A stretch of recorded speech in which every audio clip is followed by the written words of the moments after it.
নমস্কার বন্ধুরা, কেমন আছেন সবাই? পাপিয়াস কিউলিনারি আর্টের আরেকটি নতুন ভিডিওতে আপনাদের সবাইকে স্বাগতম। আজকে আমি বানিয়েছি দারুণ একটা বিকেলবেলা খাবার জন্যে নাস্তা। আজকে বানিয়েছি নুডলসের পাকোড়া। বিকেলবেলা চায়ের সঙ্গে একদম গরম গরম জমে যাবে এই পাকোড়াটা। এবার আমি প্রথমে নুডলসটা সিদ্ধ করে নিব। নুডলসটা প্রায় মোটামুটি সিদ্ধ করে নিলেই হবে, 80% সিদ্ধ করে নিলেই হবে, পুরোপুরি সিদ্ধ করতে হবে না। এবার আমি সব উপকরণ নিয়ে নিয়েছি কাঁচামরিচ কুচি, পেঁয়াজ কুচি, আর নিয়েছি আমি সামান্য চালের গুঁড়া, ময়দা আর একটু বেকিং পাউডার। এবার আমি পেঁয়াজ কুচি আর মরিচ কুচিটা নুডলসের উপর দিয়ে দিলাম। এবার সব উপকরণ দিয়ে নুডলসটা আমি মেখে নেব। আমি দিয়ে দিলাম স্বাদ মতো লবণ, দিয়ে দিয়েছি সামান্য চালের গুঁড়া, সামান্য ময়দা। এবার দিয়ে দিলাম বেকিং পাউডার, 1 চামচের মতো আমি বেকিং পাউডারটা দিয়েছি।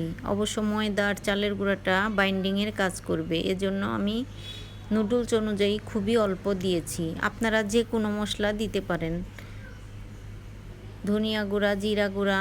আমি শুধু নুডলসের মশলাটাই দিয়েছি, আর অন্য কোনো মশলা আমি এখানে দিইনি। হলুদ গুঁড়া, লাল মরিচের গুঁড়া এগুলো আপনারা দিতে পারেন, তবে আমি বাচ্চাদের জন্য বানাচ্ছি, এজন্য খুব কম ঝাল দিয়েই এই পাকোড়াটা আজকে বানাবো। আমি মরিচ গুঁড়া, হলুদ গুঁড়া এগুলো কিছুই ইউজ করিনি। এবার দিয়ে দিলাম আমি একটা ডিমটা দিয়ে আমি খুব ভালো মতো মেখে নুডলসের পাকোড়াগুলো তৈরি করে নিব।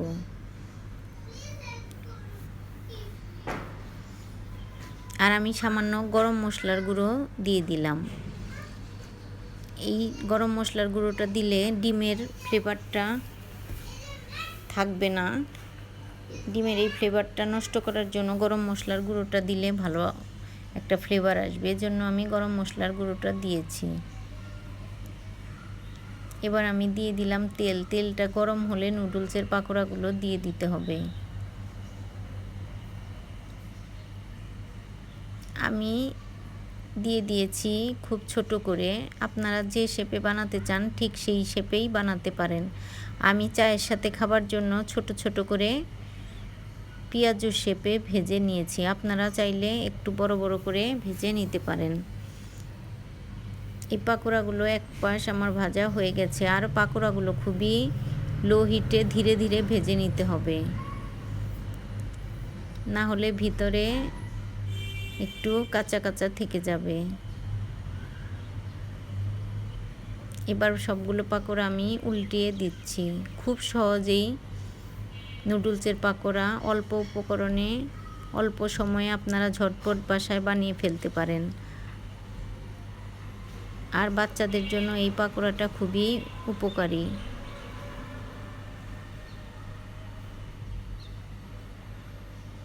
এবার পাকোড়াগুলো ভাজা হয়ে গেছে, আমি তেল ছেঁকে তুলে নিচ্ছি।